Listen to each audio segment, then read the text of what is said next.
तो hello everyone, this is doctor Manish Choubey.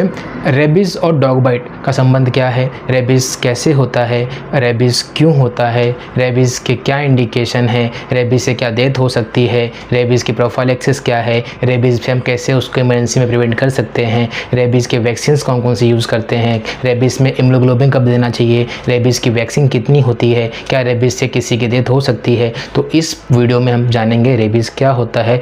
India में जो है तकरीबन 10,000 केसेस पर डे रेबीज़ के होते हैं, जिससे 50 to 60 डेथ पर डे हो रहा है।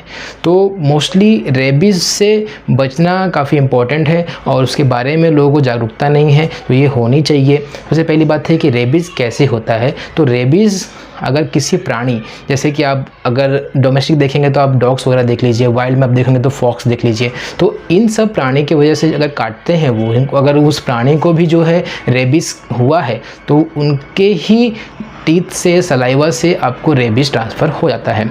तो ये चीज़ हो गया कि रेबीज़ कैसे होता है। दूसरा बात है, अगर ये हम एग्ज़ाम्पल लेते हैं, अगर डॉग बाइट आपको हो गया है और उस डॉग को भी रेबीज़ के ही सिम्टम है या फिर रेबीज़ वायरस उस डॉग के अंदर है, तो उसके टीथ अथवा सलाइवा के थ्रू आपको भी रेबीज़ होने की संभावना पूरी तरह से है। तो सबसे पहली बात है, सपोज़ आपको एक डॉग ने काट लिया है जिसको रेबीज़ है, तो उसमें आप कैसे खुद को प्रिवेंट करेंगे। तो खुद को प्रिवेंट करने के लिए सबसे पहले इमरजेंसी डिपार्टमेंट जाइए आप, अगर नहीं जा सकते तो अगर आप घर पे हैं तो घर पे जहाँ भी वो वुंड है उसको क्लीन टैप वाटर में वॉश कीजिए, उसको ज़्यादा ही आप उस क्लीन करने की कोशिश ना कीजिए। उसके बाद अगर आप एक हेल्थ केयर के पास जाते हैं तो ध्यान रखिए कि अगर वो ओपन वुंड है तो उस पर किसी भी तरह से कोई सूचरिंग या फिर कोई भी स्टिच वगैरह ना ले, वुंड को ओपन ही रहने दीजिए। अगर आप ऐसा करते हैं तो जो रेबीज़ के जो वायरस होते हैं वो अंदर जाके वो इन्फेक्शन और बढ़ा सकते हैं और रेबीज़ वायरस को आगे तक लेके जाके इन्फेक्शन का जो लेवल है वो इंक्रीज़ कर सकते हैं। तो बेटर है कि आप लोकली एरिया को जो है प्रॉपर अच्छी तरह से क्लीन कर लीजिए, चाहे वो पोविडिन हो, चाहे वो NS हो, चाहे वो आयोडीन हो, चाहे वो किसी भी तरह का एंटीसेप्टिक लिक्विड हो, आप उससे पूरी तरह से अच्छी तरह से उसको क्लीन कीजिए। आप उसको ध्यान रखिए कि उसको किसी भी तरह से उसको आप मोस्टली क्लीन करने के बाद उसको क्लोज़ मत कीजिए। दूसरा आता है कि रेबीज़ का प्रोफाइलैक्सिस क्या होता है। तो रेबीज़ में देखो, रेबीज़ को हम 3 चीज़ों में कैटेगरी में डिवाइड करते हैं। पहला होता है कि अगर समझ लीजिए कि डॉग ने स्क्रैच कर दिया तो उसको कैटेगरी नंबर 1 में लेते हैं। दूसरा होता है अगर डॉग ने जो है बाइट किया हुआ है तो it comes under category number 2 में। अगर डॉग बाइट काफ़ी ज़्यादा सीवियर है, जिसमें ब्लीडिंग हो रही है, काफ़ी डॉग ने कुछ मांस के टुकड़े निकाल लिए हैं, तो वो आता है कैटेगरी नंबर 3 में।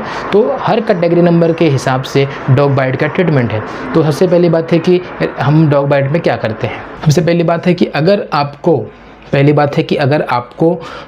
रेबीज़ का कैटेगरी नंबर 1 में आप आते हैं तो आपका वैक्सीन से ही काम होता है। वैक्सीन ले लीजिए, आपको रेबीज़ प्रिवेंट हो जाता है। कैटेगरी नंबर 2 में भी सेम वही चीज़ बोला गया है कि आप वैक्सीन ले लीजिए, लेकिन कैटेगरी नंबर 3 में अगर आपको पूरा मांस निकल चुका है उस चीज़ का, उसमें मसल्स निकल गए हैं, आपके फैट निकल चुके हैं, उसमें से ब्लीडिंग हो रही है, तो आपको इम्यूनोग्लोबिन लेना पड़ेगा। Immunoglobulin mostly health care workers को नहीं पता है, तो रेबीज़ की वैक्सीन के साथ साथ ही इम्यूनोग्लोबिन भी देना पड़ता है। इम्यूनोग्लोबिन का जो डोज होता है वो होता है 40 इंट्रा यूनिट पर kg।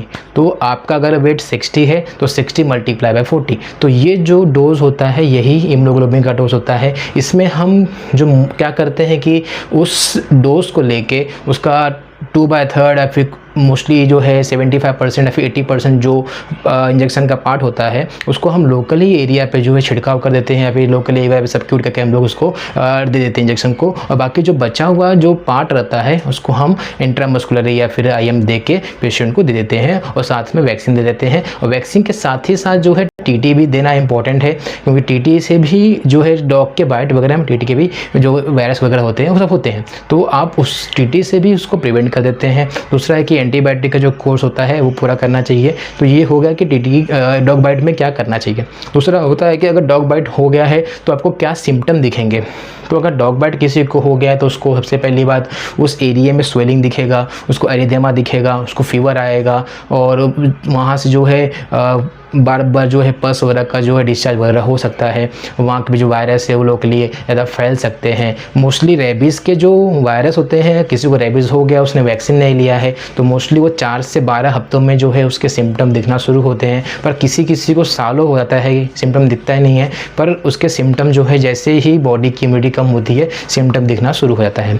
अब दूसरा है कि हमने रेबीज़ को 2 पार्ट में डिवाइड किया है, जिसमें से 2 होता है, एक होता है एन्सेफेलाइटिस रेबीज़ और दूसरा होता है पैरालिटिक रेबीज़। एन्सेफेलाइटिस रेबीज़ मतलब होता है कि जब रेबीज़ के जो वायरस है वो जाता है ब्रेन के अंदर और ब्रेन में इम्पैक्ट कर देता है, तो क्या होता है, सबसे पहला होता है पेशेंट को हाइड्रोफोबिया होता है। पेशेंट को जो है कहीं भी वो पानी देखता है तो उसको पानी देखने डर लगता है, वो अगर कुछ पानी पीने की कोशिश करता है तो पानी पी नहीं पाता, बिकॉज ऑफ उसका मसल स्टोन जो है वो काफ़ी ज़्यादा फजल हो गया है, वो रिलैक्स नहीं हो पा रहा है, कॉन्ट्रैक्ट हो गया है, इसकी वजह से पानी भी लिक्विड भी प्रॉपर तरीके से नहीं ले पाता। पेशेंट को एरोफोबिया होता है, पेशेंट को एजिटेशन फील होती है, पेशेंट को हाइपर सलाइवेशन होता है। पेशेंट को, जैसे आपने डॉग्स को देखा होगा, जैसे डॉग्स हाइपर सलाइवेशन करते हैं वैसे ही पेशेंट भी हाइपर सलाइवेशन करता है। पेशेंट को कन्वर्जेंस की हो सकता है क्योंकि वो ब्रेन में इम्पैक्ट कर चुका है और अल्टीमेटली इन लास्ट पेशेंट की डेथ हो सकती है। दूसरा होता है पैरालिटिक रेबीज़ होता है, हम देखते हैं।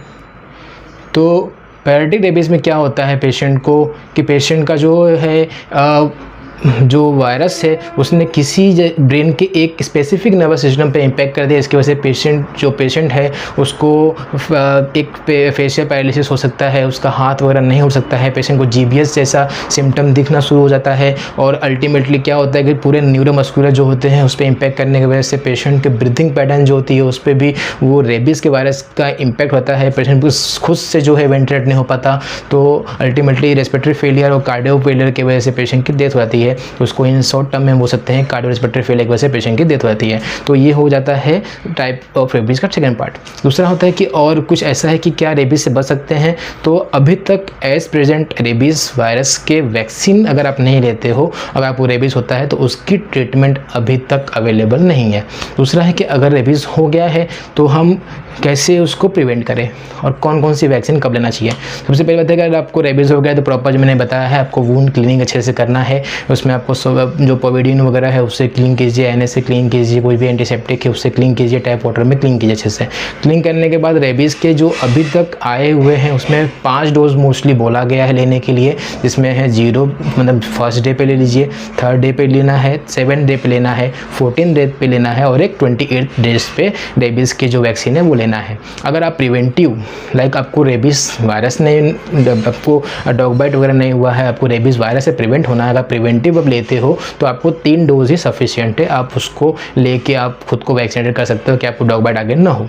दूसरा है कि लोग बोलते हैं कि क्या मेरे डॉग को मैंने वैक्सीन दिया है तो क्या मुझे भी डॉग वैक्सीन रेबीज़ हो सकता है, क्योंकि डॉग को वैक्सीन दिया तो मुझे नहीं होना चाहिए। तो ऐसा देखा गया है कि डॉग को जो है अगर हम वैक्सीन देते हैं उसके बाद भी लोगों को रेबीज़ होता है, तो ये चांसेस काफ़ी रेयर है, पर मोस्टली 2 से 3% केसेस में देखा गया है कि अगर कोई डोमेस्टिक डॉग है, पेट डॉग है, अगर उसको रेबीज़ के वैक्सीन देते हैं, अगर उसने किसी भी ओनर को जो अगर बाइट करते हैं तो उससे भी रेबीज़ हो सकता है, जो कि काफ़ी रेयर होता है।